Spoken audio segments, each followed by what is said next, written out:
When people hear systemic racism, they think of overt things like slurs and segregation and hate groups, and sure, those things matter. But the deeper cuts, they're hidden in plain sight. Systemic racism isn't just a bad actor, it's a bad script. And the whole cast keeps reenacting this without even knowing the lines. Hello, everyone. I'm Scott Lloyd, scholar of race, religion, culture, and communication. Let's talk about some lesser known instances of systemic racism. What about credit scores? Credit systems were built on red-lined maps, on data soaked in bias, on years of excluding black and brown people from generational wealth. It measures how close you lived to whiteness. Or consider school funding.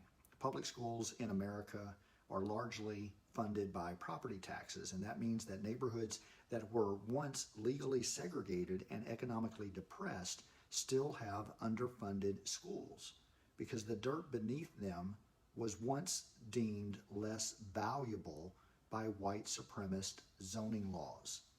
And today's reading scores echo yesterday's racism. What about health care? Black women in America are 3 times more likely to die in childbirth than white women, not because of biology, but because their pain is often ignored, because racism has a stereotype when it comes to a stethoscope and a clipboard. So what do? We resist by refusing to pretend neutrality exists. There's no such thing as neutral in a burning house.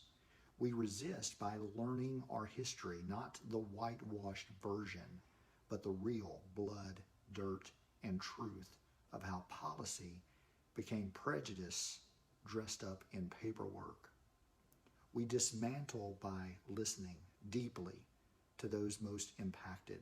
We center their stories, we fund their visions, and we elect those leaders that represent those values.